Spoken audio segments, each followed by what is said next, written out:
If you utilize multiple computers or devices or need to be able to access documents or photos from a remote location, then you'll want to take a look at SkyDrive as a great solution for sharing important documents and photos. The first step is to actually share content via SkyDrive. Let's go ahead and share some photos with SkyDrive. I'll go ahead and launch the Photos application, and then I'll navigate to a folder that contains some images that I would like to share, and then on the application options bar, which I can access by swiping up from the bottom of the screen or by right-clicking on an empty area of the screen, I can click the Select All option, and then over on the charm bar, I'll choose the Share option, and I'll choose to share these photos with SkyDrive. I'll select the Pictures folder, and then I'll simply click the Upload button, and these photos will all be uploaded to my SkyDrive account so that they can be accessed on any of my computers or devices. Now that I've shared these photos, I can access the SkyDrive application to view those photos. So let's assume that I was on a different computer and I launch the SkyDrive application. You'll see all of the documents and photos that I've shared are available within my SkyDrive. I'll go ahead and click on the Pictures folder, and you can see that I have all of those photos that I had shared available for viewing here. And I can click on any photo to view it in a larger size, of course. And naturally, that same experience applies regardless of which computer or device I'm using to access my SkyDrive account. So for example, if I was using a tablet computer running Windows 8, then I could use the SkyDrive application there to browse these photos just as easily.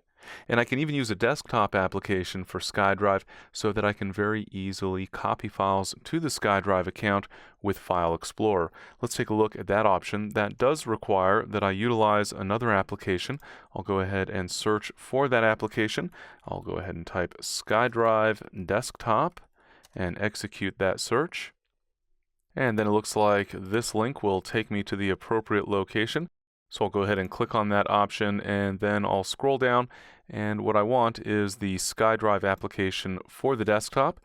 I'll go to the download link, and then I'll click the run option so that I can run that application on my computer. I'll go ahead and confirm that decision, and this will install SkyDrive so that I'm able to access SkyDrive from all of my desktop applications as well.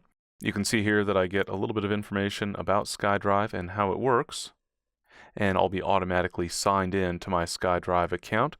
You can see that there is a specific folder for SkyDrive, but of course I'll be able to work a little bit more easily, as you'll see in just a moment.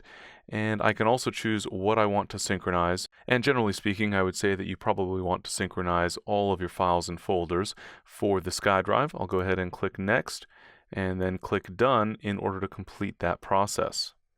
At this point, if I bring up File Explorer, you'll notice that I have a SkyDrive option under Favorites.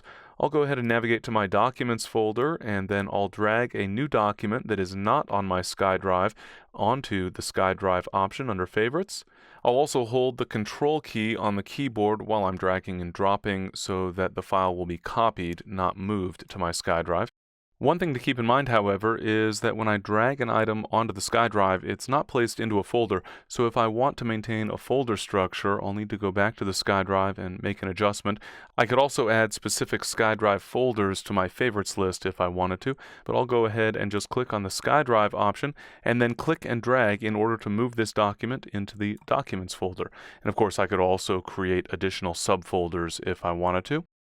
At this point, I'll go ahead and close the SkyDrive window, and I'll return to the Start screen and go to the SkyDrive application, and you'll notice I have two documents where before I had one document, and that new document that I had just copied to my SkyDrive folder, and again, that document will be accessible from any computer or device where I can access my SkyDrive. So just by sharing your documents or photos with your SkyDrive, you're able to access those documents from just about anywhere.